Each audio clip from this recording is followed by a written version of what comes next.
முதல் வாசகம். கடவுள் தந்த உயிர் அவரிடமே திரும்பும் முன் உன்னை படைத்தவரை உள்ளத்தில் நினை. சபையுரையாளர் நூறிலிருந்து வாசகம். அதிகாரம் 11 இறைவசனம் 9 முதல் அதிகாரம் 12 இறைவசனம் 8 முடிய. இளையோரே, இளமை பருவம் மகிழ்ச்சியோடு இருப்பதற்கே. இளமையின் நாட்களில் உள்ள களிப்புடன் இருங்கள். மனம் விரும்புவதை செய்யுங்கள்.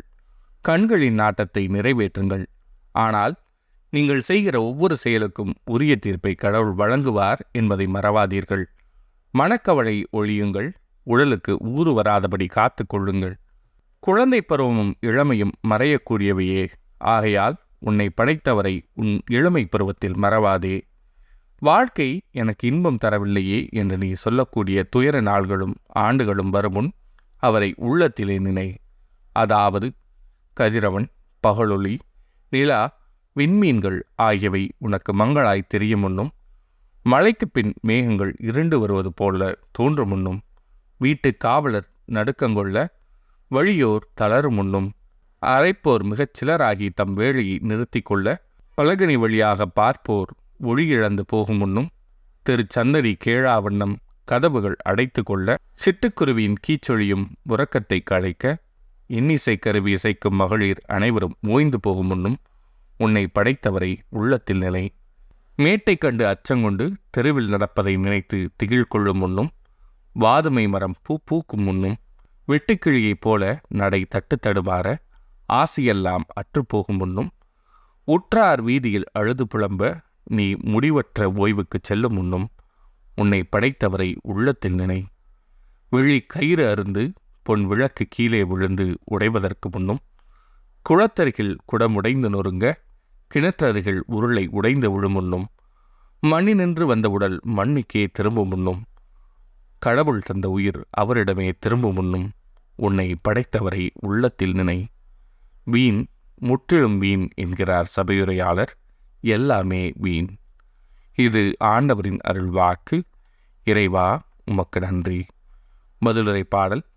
என் தலைவரை தலைமுறை தோறும் நீரே எங்கள் புகழிடம். மனிதரை புழுதிக்கு திரும்பிடச் செய்கின்றீர். மானிடரே மீண்டும் புழுதியாகுங்கள் என்கிறீர். ஏனெனில் 1000 ஆண்டுகள் உம் பார்வையில் கடந்து போன நேற்றைய நாள் போலவும் இரவின் ஒரு சாமம் போலவும் உள்ளன. என் தலைவரை தலைமுறை தோறும் நீரே எங்கள் புகழிடம். வெள்ளமென மானிடரை வாரிக்கொண்டு செல்கின்றீர். அவர்கள் வைகரையில் முளைத்தெழும்பும் புல்லுக்கு ஒப்பாவர். அது காலையில் தளிர்த்து பூத்து குலுங்கும், மாலையில் வாடி காய்ந்து போகும். என் தலைவரையே தலைமுறை தோறும் நீரே எங்கள் புகழிடம். எங்கள் வாழ்நாள்களை கணிக்க எங்களுக்கு கற்பியும். அப்பொழுது ஞானமிகு உள்ளத்தை பெற்றிடுவோம். ஆண்டவரே, திரும்பி வாரும். எத்தனை காலம் இந்நிலை? உம் ஊழியருக்கு இரக்கம் காட்டும். என் தலைவரே தலைமுறை தோறும் நீரே எங்கள் புகழிடம். காலை தோறும் உமது பேரன்பால் எங்களுக்கு நிறைவழியும். அப்போது வாழ்நாள் எல்லாம் நாங்கள் களி கூர்ந்து மகிழ்வோம். எம் கடவுளாம் தலைவரின் இன்னருள் எம்மீது தங்குவதாக. நாங்கள் செய்பவற்றில் எங்களுக்கு வெற்றி தாரும். ஆம், நாங்கள் செய்பவற்றில் வெற்றியருளும். என் தலைவரே தலைமுறை தோறும் நீரே எங்கள் புகழிடம். நற்செய்தி வாசகம்.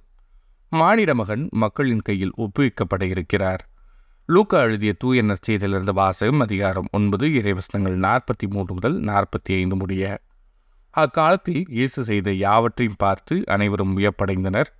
அவர் தம் சீடரிடம், நான் சொல்வதை கேட்டு மனதில் வைத்துக் கொள்ளுங்கள். மானிட மகன் மக்களின் கையில் ஒப்புவிக்கப்பட இருக்கிறார் என்றார். அவர்கள் அவர் சொன்னதை புரிந்து கொள்ளவில்லை. அவர்கள் அதை உணர்ந்து கொள்ளாதவாறு அது அவர்களுக்கு மறைவாயிருந்தது. ஆயினும் அவர் சொன்னது பற்றி அவரிடம் விளக்கம் கேட்க அஞ்சினார்கள். இது ஆண்டவரின் அருள்வாக்கு. கிறிஸ்துவே, உமக்கு புகழ்.